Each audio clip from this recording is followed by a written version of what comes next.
Hey everybody, my name is Matthew Wexler, features editor at Q Digital, and we have a very scintillating conversation ahead of us for Gay Cities. I'm excited to welcome Stevie Rodríguez, co-host of TAG's podcast, which stands for Talk About Gay Sex. Hi, Steve. Hi, how are you doing?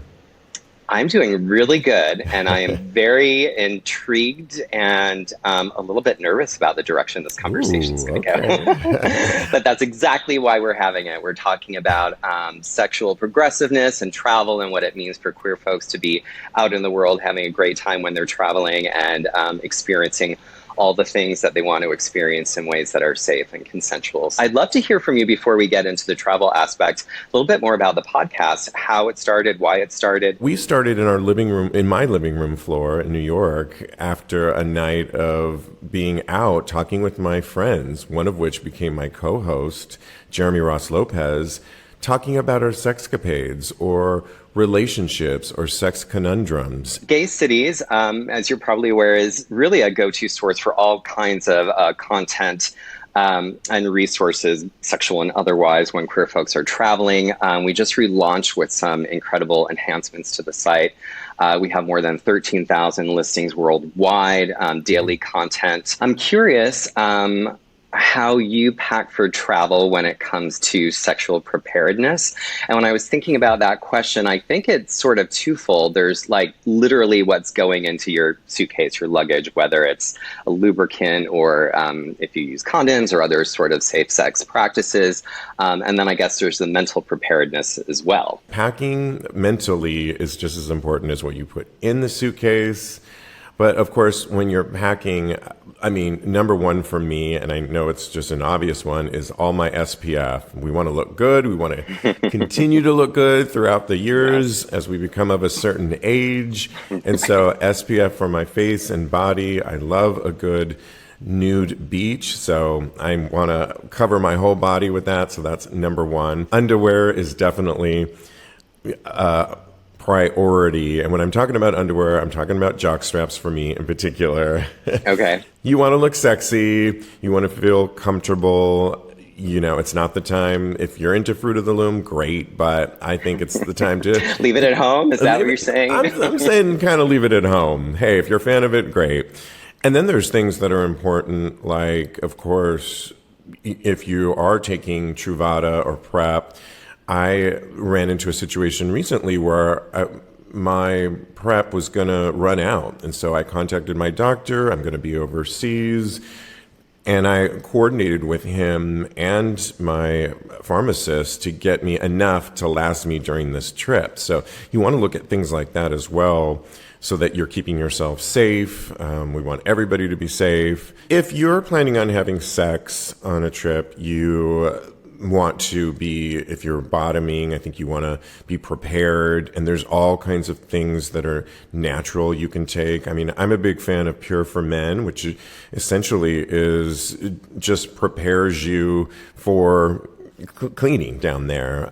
I take a probiotic every day, which also helps for that. You do have to be your own advocate for your own health. We have to see our doctors, trust our doctors, of course, but we talk about it on the show all the time. You have to be your own advocate and look out for yourself. I kind of think of sexual experiences when we're traveling in several different categories, and I'd love to kind of dismantle them a little bit with you. The first would be traveling with a partner, and I'm sure you've had so many conversations with guests and whatnot about what that looks like. Maybe if you're not typically in an open relationship, but maybe you're sort of having fun, sort of what that might be, is how to open the doorway to those conversations and navigate that so you are able to manage expectations before you get off the plane. Yeah, again, we talk a lot about this on the show. Communication, communication, communication, plan ahead. Have those conversations before you get on the plane, because it's only going to save yourself stress, drama. You don't want to be fighting on your destination that you've been planning for so long. And I think it's a great opportunity to explore your sex positivity with your partner on a vacation, as long as you plan. Yeah, which sort of, I guess, leads to the casual encounters, which I think is an extension of what you were just talking about, right? having some kind of communication where you feel like you know a little bit about somebody. We'll get to anonymity next, but the value of casual encounters where you get a sense of someone's energy, and it's a combination of sexuality and intimacy, both, right?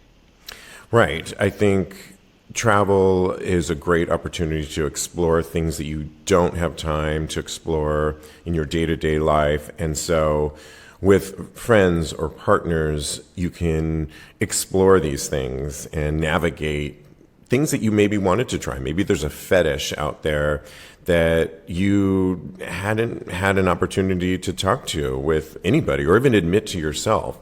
I think our minds in travel are more relaxed. Hopefully they are. And it's a time to, put the work aside, even put the phone aside, and take advantage that we have this opportunity here. And sexuality, being sex positive, I think you mentioned it, particularly in America, oftentimes we're coming to a point, but we've been so repressed about talking about these things. Your friends are your best allies. Your partners are your best communicators that you can share these things with. And I'm guarantee they're not going to judge you, and it will open them up too to hopefully explore their sexuality as well. So then I guess the great frontier would be perhaps a more purposely anonymous kind of encounter at a sex club or a party or a sauna. Do you approach those situations similarly with like a frame of boundary or not? Yeah, it's interesting because recently we had somebody write into our show. They were traveling with a friend, and one of them wanted to be in a bathhouse or a gay bar almost the entire trip, and the other one was open to it throughout the week, but also wanted to go to parks, museums, and explore, take in the city. And the person writing in felt like they were at a conundrum of two different types of travel. They'd taken two trips before, and how do they navigate this?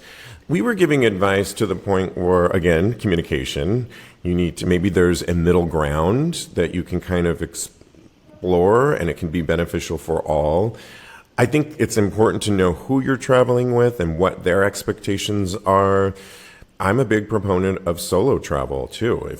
If your friends are in couples, relationships, it's a great time to explore. And these are great times to go to destinations, like I mentioned before, that have big LGBTQ destinations and spots you can go to. I think group travel is a cool approach because it has that solo. If you want to travel solo, as you mentioned, you can be somewhere on your own, connect with people in all these other ways. You can meet other couples, you can meet casual folks. If you want something that's more of a fling, you could do that. And you have an independence, but there's also still like a little bit of a protective bubble around you, right? Absolutely. I know we're going to be on the Mexico Vacaya Resort here, actually in Puerto Vallarta in October through November 5th. Super excited about that.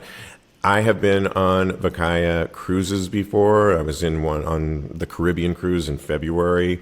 And talk about putting the phone aside and checking out for a week. It's bliss. Let's flip the switch and talk about the red light district. In Mexico, they are essentially like docking a small boat like off the coast. And I guess folks can take a tender out there and romp around. Yes, it's. I believe it's from 10 to 2 a.m. every night, of course, weather permitted. Yes. But it's going to be under the moonlight, clothing optional on the top deck. I'm a big clothing optional fan, but of course it's not required. Then I think when you're ready, you can kind of descend down into what they're calling a labyrinth. And like you, I was on that initial cruise. I've seen the evolution of the red light district that Vacaya has put forth. And we're talking music that goes along with the vibe. They've really honed in on what a red light district could be. I couldn't imagine a more sexier, fun experience than tindering off to a boat and having so much fun. Again, it's a chance to explore. You can just be a voyeur if you want to. But when you're ready to participate, consent, of course, it's always fun to seriously let your hair down and have a good time. All right, I have an interesting question for you. So this was not on my list. This is completely like you're such a warm, inviting, welcoming energy, right? And I'm thinking having an experience like a casual or anonymous experience, sort of like on a group travel trip, and then the next morning you're at the buffet getting the eggs Benedict, and you run into that person. Like, how do you manage that energy? It definitely takes practice, to your point, and I wasn't always as comfortable. I think the more you explore things like sex positivity, you become more comfortable with it. In terms of what, in the food line, seeing that person that maybe you had an encounter with, shall we say, the night before, I think it's fun. I mean, it's a big playground, and it's nothing to be ashamed of. In fact, it's often you're nodding, you're smiling at that person. That being said, on the last Vakaya cruise I was on, the Caribbean one this year, there was a couple people that I had fun with in the red light district that then became, and I'm using air quotes, quote unquote, my boyfriend for that time frame. So the rest of the week that we were there, every time we saw each other, we would either kiss or embrace each other. We would see each other on the dance floor. If they saw me by the pool, they'd sidle up by me and have a cocktail with me. We'd get to know each other where we live, chit chat. And so there's different levels of what you can experience. Of course, you could also meet your potential love interest that maybe from that point on, you've decided, I want to see this person beyond this actual vacation. Then, of course, like you mentioned at the top of it, you can just have an encounter. It is what it is. It was a lot of fun. It's something to share with your friends, and it is what it is. I've been on other travel destinations before. The one that we're talking about, Vakaya, I think is taken a concerted effort to be truly, and everything that it means, all inclusive. And so, like you said, people of all ages, races, they truly is LGBTQ plus, and it's refreshing to see that. I can think of times in the red light district where it's open and everyone is made to feel comfortable in that environment, even if it's just you're new to this. Before we say goodbye, are there any final thoughts that you want to share about having a sex progressive vacation? Yeah, just get excited for this. This is your time. This is your time to truly explore. And when I say explore, all of it, your sex positivity, if there's something you want to try. But with that said, plan, and communicate, because nothing will happen if you don't truly put that either on paper, voice it to a friend, a travel buddy. So put it out there into the universe and enjoy travel.